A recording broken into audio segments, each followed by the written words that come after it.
Free 80's. Zip them up. What up, though? This K Dean. You tapped in a Legit Bag Podcast Radio. We keeping it Midwest, but I'm recording live from the West Coast on Live 365. And today I got one of them Detroit legends tapped in on the show today. 80's. What's going on, man? You holding up in there? Zip them up. Yeah, I'm alright, Dan. You good yourself? I'm okay, man. Can't complain, man. You know, just out here trying to get it. That's the key. We gotta do that. It's good to see you in good spirits and all that. You still got the streets going crazy, and you know your name is still ringing. You definitely one of them legends, and I want to salute you for tapping in with me and everything. So no matter what the circumstance is, you feel me? Appreciate it, bro. It's all solid here. You from 6 Mile, right? Yeah, I'm from the six. Originally from McNichols in Syracuse. Stayed in the Hamtramck area and the HP area. Okay. The music going back, and what is special about 6 Mile? Man, I don't even know where to start when it comes to McNichols, man. But I can tell you this: what makes it special to me is I really don't know too many people when I was growing up that was on the six that we had things like everybody else, Silver Spoon or spoiled and rich moms and dads. We didn't have nothing growing up, you know what I'm saying? We just had the block. 6 Mile was one of them places, man. The whole block come out, crack the fire hydrant, and that's it. That's the day. Or everybody pile up in a couple pickup trucks and slide down the Belle Isle and throw our feet in the water and slide down that big giant slide. The old one, not that new one, the old one. And to see us come from that to see where the 6 Mile, see where everybody from the six is really making moves out there. And I gotta salute to McNichols, man. I gotta salute to the six, man. We made some powerful moves and we motivated a lot of people in the city, and we come from having nothing. So we motivated people that had things before us to stay focused and that they always can have, and they always got to get up and get that. Of course. Going back, I mean, the music is still going crazy. It's something that I'm definitely tapped in with. Tell me about the song Goya.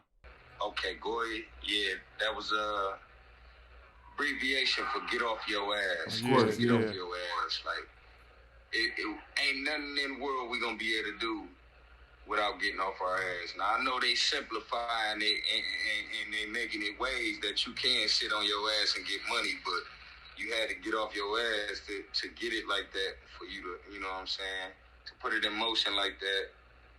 You most definitely had to get off your ass. When I was on the streets, it wasn't like Donald Trump was passing people money out and you could just sit on your ass and get some money. When I was out there, you really had to get off your ass. And if you got off your ass and put in some effort and time into whatever you wanted to do, you would see a reaction from it. Mm-hmm. Right. I mean, you go way back with, Babyface and all them. Like, it's really probably not even news to you that all these guys are really, blowing up now and the eyes are on the D. Yeah, I've been tapped in with them guys for a minute. G from the 7. Babyface, he from the 6 too. And we just been in the same lanes for a long time, you know what I'm saying? Just running the streets as young kids trying to come up and do something. Right. So I got good ties with all them guys. You know what I'm saying? I got good ties with all them guys, especially when it comes to the dudes on the Eastside. I can't even say that because I got good ties. I got good ties everywhere. I got good ties on the West. I got good ties in Inkster. And I got good ties out of town. But the dudes I'm speaking on is like dudes who we ain't just started this shit yesterday. You know what I'm saying? I remember being 14, 15 16, you know, we downtown and where we ain't supposed to be, you know what I'm saying? Right. Rocking gator shoes and riding in the old school cars and stuff with the rims when we weren't even supposed to be doing it yet. So them the guys that I've noticed over the years, they've been on scene too.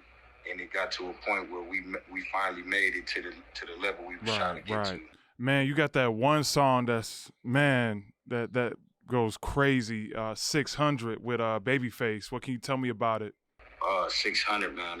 That's a classic to me, even though I didn't get to ride to it. I never got to ride to that song. I recorded that song before the streets can hear it. I was incarcerated. So I just got the vibes in the studio when we made it. I'm one of them artists that I don't send verses out through email. Like when I do feature out, we having vibes, you know what I'm saying? We in the studio vibing. So that 600, man, I actually just had left a baby shower of mine that day and pulled up to the studio, me and Face was getting ready to make some classical shit, and we also made a song called 8 or something. We did another song that day with another artist from the city. I think Rope Kane. We put some work in that day. But anytime I got with the team, these dudes, we made magic. The song Summer Mine with you and Team Eastside Snoop, R.I.P. of course. I mean, it seems like you front and center with Team Eastside, and you know everybody stands up and you know kind of is saluting you at the end of the day. Yes, Snoop. I told like we all from the 6, so Snoop. He from up the street Seymour, but it's still the 6, and he got a lot of family and ties over there in the hood. Rest in peace, rest his soul. He got a lot of family and ties over there. You know, I had an uncle who stayed on Menden Block off Gunston, and we used to all be thugging over there.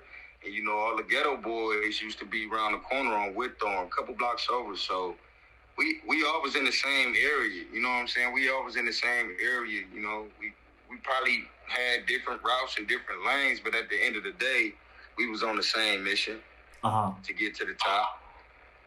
Yeah, Snoop.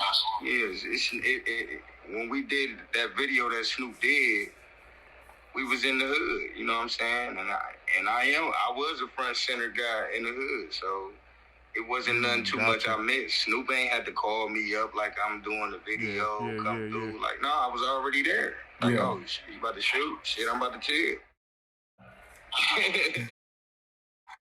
I mean, those are big numbers in you talking about in 600. I mean, you talking about making 1,600 ways. That's a big number, man. I just wanted to open everybody's mind up to, if they stack, how easy it can get. Because I'm not saying it's too easy for everybody to make $1,000, but you can make $1,000. You know what I'm saying? You put it together. You know how to make $1,000. So if you do that 600 times, you got your half a ticket. You know what I'm saying?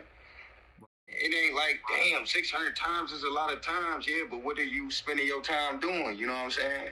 And I'll spend all my time. We got 24 hours in the day. I'm in the joint right now. It's dudes on the street that got 24 hours. That they waste their 24 hours way more than I do. And I'm sitting somewhere where I can't even get out. You know what I'm saying?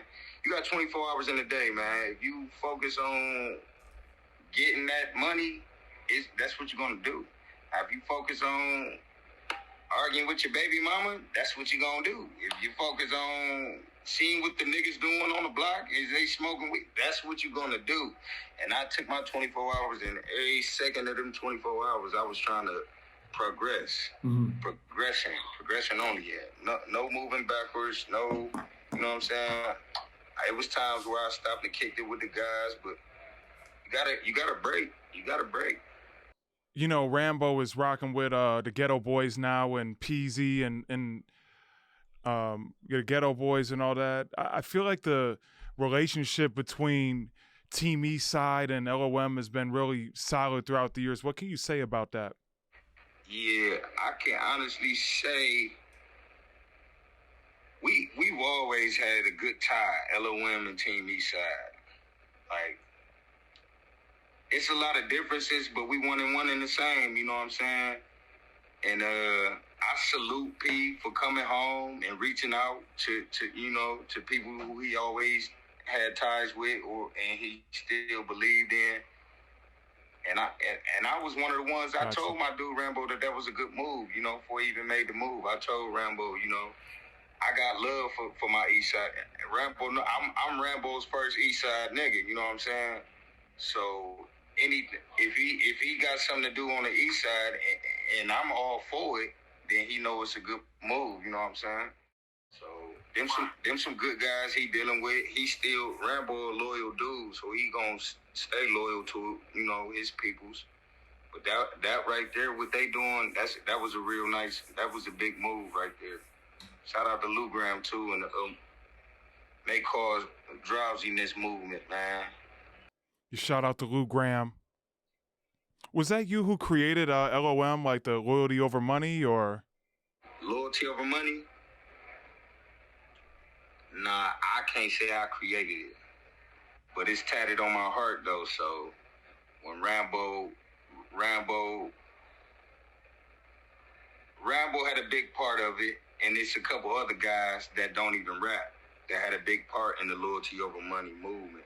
So it wasn't even all just about the rap. It was, you know what I'm saying?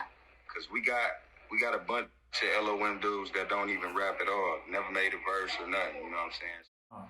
It's a family at the end of the day. Like, I got LOM dudes that go pick my daughter up and take her to their kids' birthday parties and stuff because they know the importance of the loyalty. You know what I'm saying? It ain't all about the hype and the shine and stuff. So I didn't create it, of course, but I'm a big part of it, and I'm gonna forever be LOM. I mean, you guys got real street classics in Volume 1, Volume 2 of Multiple Hustles and all that. I mean, how did everything all come together? Was it just like you guys knew each other from all like growing up, or? Yeah, most definitely growing up. I moved from the East Side out to Inktown when I was a young teenager. And the rest of the guys, they probably grew up together from when they was pups on up, you know what I'm saying? But just the clicking up together, like, we was already homeboys. And then a few of us did music. Rambo had some good connects where his uncle believed in our dreams and got us some studio equipment back when we was teenagers. And my dude P. Gutty, he was a musical genius. He was Inktown's Dr. Dre, putting beats together for us, gave us our sound, you know what I'm saying? And my boy Rue started touching that paper and he said, shit, I wanna rap too. Rue was already LOM. He just went into the music, but he wanted to talk his shit too because it was a lot of rappers at the time that was trying to make music like the way we made music, but they really wasn't out there like that. So I guess a couple of the guys was like, you know what, I might as well say something if he gonna say something, you know what I'm saying? Like, but he actually was real good at it. When first time I heard him, I'm like, shit, bro, good. So I can say out of 20 dudes, shoot, only 5 of us rapped in LOM. Everybody else just wanted to get some money. I mean, Pills is really talented. What do you have to say about Pills? Pills is underrated. Pills is underrated and over talented, man, like you said. And I don't know. I just feel like when bro works harder to get the credit that he deserves, he will get that because he's undeniable. His talent is undeniable. And I don't know. It's just the routes people be taking and the decisions that they make to get to that certain point. But it most definitely happened. Bro, just focus on it. Got you. Can we expect maybe a Volume 3 or? We was gonna work on that when I was on the streets, and Me just as well as a bunch of fans who done told me that they always wanted us, LOM, to do another project together. I want that as well, because not only do we make good music on a solo side, like Rambo can make good music, Gutter can make good music, Rudy can make good music, Pills can make good music, and me as well.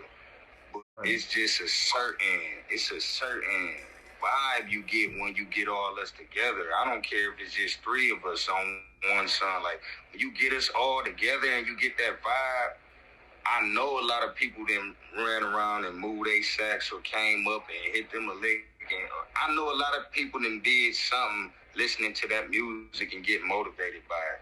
I done heard it, I done seen it, you know what I'm saying?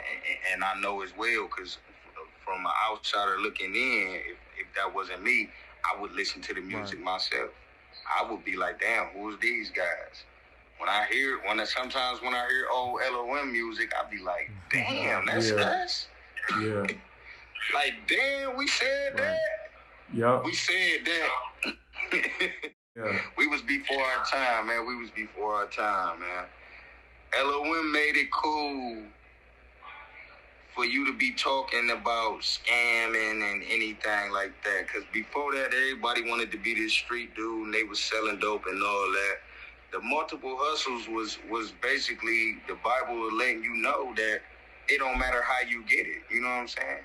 Multiple hustles. That's the podcast. Hey, car lot. Hey, I own a couple cribs on the block over there. I'm a landlord. Shoot, I got a couple bowls of. I ain't gonna talk like that, but you know what I'm saying. You get the picture. It's multiple hustles. Right. And that was the whole point of it, because we wasn't just doing just one thing to get some money. I never met a millionaire that only had one source of income. I was talking with Gutta about the connection between, Detroit and California, and, just with the bells and how it kind of sounds a little similar. We kind of felt like it was like, Detroit and California are kind of like cousins in a way. You agree with that?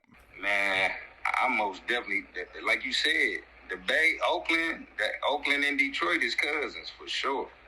So I know it's kind of, from an outsider looking in who don't understand, like, how the hell are they that close and the sounds are so similar and into the same stuff, from all the way from this mitten to all the way West Coast, all the way over there. Yeah. It's hard for people who haven't been in the streets to even understand, but that's how deep it is. You know what I'm saying? Right. I'm in here locked up with a Cleveland dude that said he wasn't even hip to our music. He said he got hip to our music when he was in Cali, and his homeboy put him hip to me. Yeah. He said, 80'S, I got hip to you in Cali. And he said the Cali nigga said, how the fuck y'all ain't hip to Detroit music and y'all up the street? Right. And Cleveland was on their own thing at the time. They weren't trying to hear us out. It's getting bigger now, but it is kind of crazy that we would spread all the way out there before we get to a city that's a couple hours away. You know what I'm saying? But that's because it's street ties, mob ties, and real shit that's going on that connected that. You know what I'm saying? So, for sure, the Bay Area, man, I'm going to always salute to them. North California, I love y'all. I ain't going to say I ain't got love for the Southern California, but I got more family-connected routes out there up north. You know what I'm saying? Yeah. Are there any artists up there in the Bay that you want to give a shout out to? Like, anybody tapped in with you? I got to shout out Cousin Feet. That's my dude, man. Cousin Feet was the first dude on my JPay back in 2015. He the first dude hit me up on JPay, man. And he didn't have to do that, and that's something I'll never forget. Not no niggas in Detroit, not none of my homeboys. None of that. The first dude that hit me up on JPay was Cousin 50. And I do got to salute the E40, because that's up. That's big up, man. Yeah. E40 and Be Legit. I've been in here banging that respected and connected and respected for a couple years. And I think that went over a lot of people's head. I think a lot of people didn't even pay no attention to it. But that's my type of, you know what I'm saying? If I can't learn from it, I don't even like to, you know what I'm saying? Good music is good music, and it's cool to bounce and dance and all that, but if I ain't getting no game or learning nothing from it, I really don't personally like it. Yeah. That's just me. You tapped in with Filthy at all? Yeah, I most definitely tapped in with Filthy. Shout out to Phil and the FOD boys, man. Shout out Filthy. You want to give a shout out to anybody on the mile roads, 8 Mile, 6 Mile, anything like that while I got you on? I got to shout out my whole city right now. To come down to that, I got to shout out my whole city right now because I've been going for 6 years, man. And y'all don't even know how proud y'all making 80's out there. Now, I might have met, and I understand, and I'm humble about it, about motivating a lot of people out there. But I'm so proud of the city, man, because y'all really got off y'all ass. That's 100. So I just gotta salute to the whole city right now because every time I wake up, I'm hearing about my city, and I'm locked up in prison out of town. And I'm hearing something about my city every time I open my ear. Every time I'm hearing something about the city, and I said, damn, we finally getting our time. And I can't wait till I be a part of it again.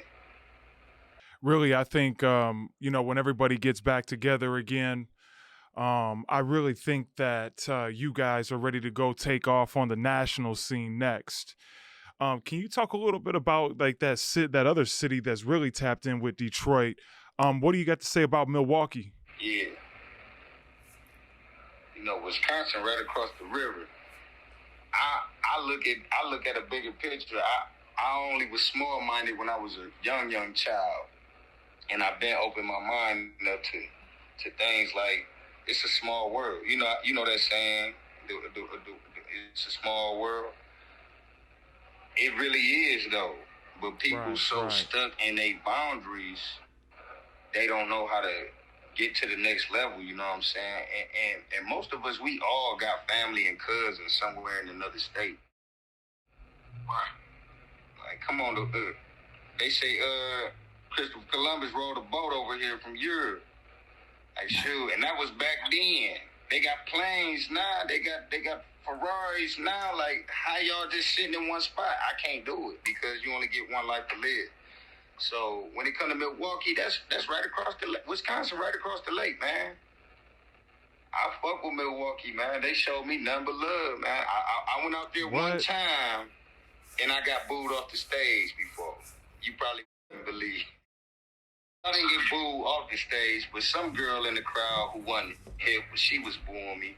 She probably a fan now, but yeah, the first time I went to Milwaukee when they wasn't hip to me, a girl tried to boo me off stage, but all the hustlers out there was respecting the hustle.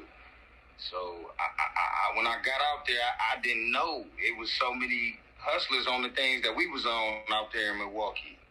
So when I seen it, it was an amazing sight.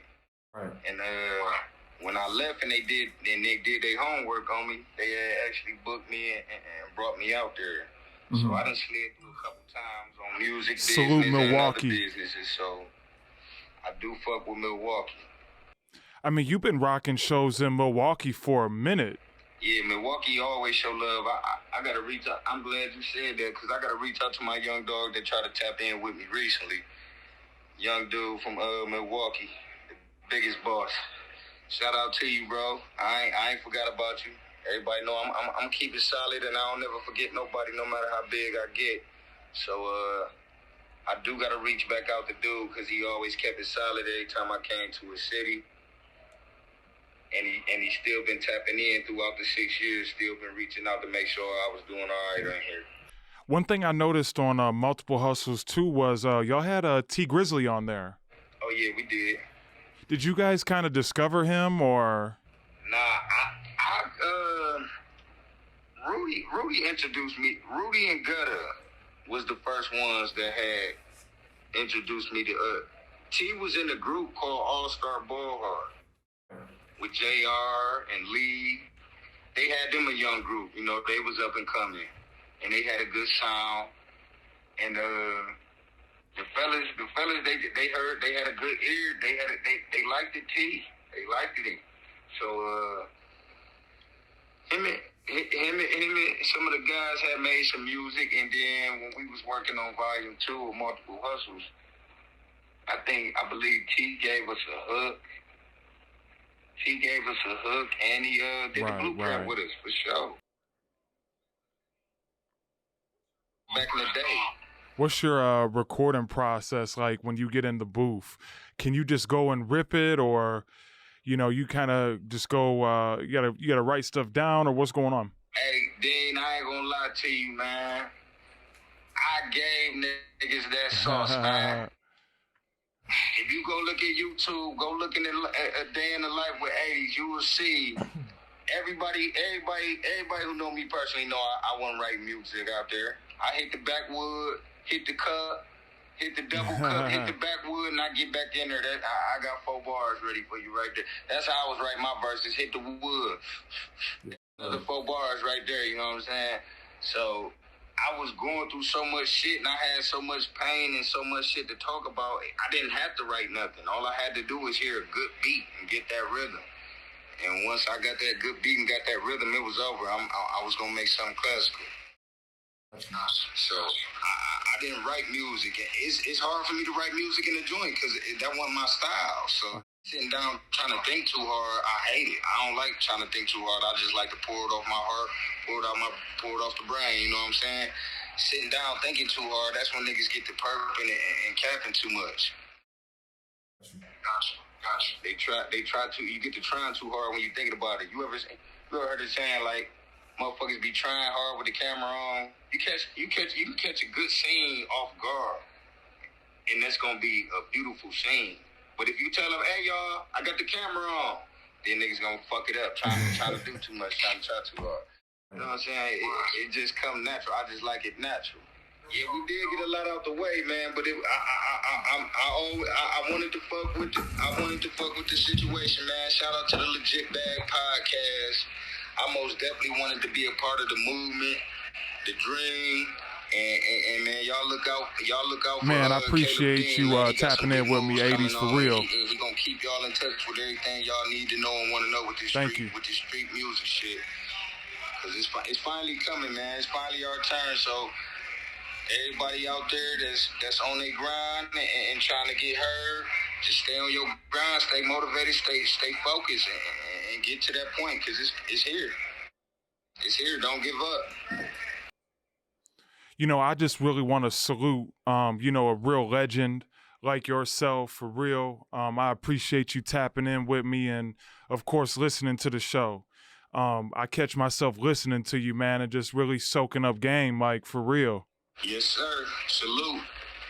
I do want to say free Big Meech and free King Microwave, man. Free the Microwave, man. All my niggas in the feds, hold y'all head up. All the real bosses and true bosses that's locked up, we will get our chance again if they ain't give us life. We will get our chance to be in the boss's position, and I'm not talking about on YouTube and on TV. I'm talking about in positions to do what we supposed to do to make sure that everybody eat, because that's what real bosses do. So shout out to them. All my dudes in the state that's getting another chance. Free my little brother Teasy and Savage. Yeah. This prison system is fucked up, man. It's meant to break you mentally. So anybody who hearing it that's in the situation that I'm in, just stay strong. Stay strong, not just physically, mentally. This is a mental game that we playing. And it will break you. It will break you. When they say only the strong survive, you gotta be mentally strong, because this shit will break. It's meant to break you. 4 walls and the toilet. I gotta wash my dishes and wash my face and brush my teeth in the same sink. You know what I'm saying? And you gotta mentally get through stuff like that. It's another struggle. But I've been through struggles in my life, so I know how to overcome them. I'm always repping. I'm always riding to you guys. Definitely keep your head up and everything. I know you one of the real true soldiers walking around and all that. Man, just, thank you so much. And, I really appreciate you, man. Seriously. appreciate you too, Caleb, man. It's all love, man. All 100. Stay tapped in, man. You ever need me again? I appreciate it. Just reach out, man. Just reach out. I ain't one of them funny acting rappers or niggas who think I made it far enough to say fuck everybody. I'll never be one of them type of niggas. I'm so different from you other niggas that feel that way. Like, I know how to get money and not say fuck everybody. It's been fuck everybody before I had some money, you know? Right. If they ain't, you know what I'm saying? If they ain't right for you, I've been going off vibes and energy, you know what I'm saying? I live off the energy, you know what I'm saying? And so everybody know they can feel some bad energy. You actually can feel when something about to go wrong. So if you let it happen, that's just because you didn't listen to that sign or you didn't peep that sign. Zip them up.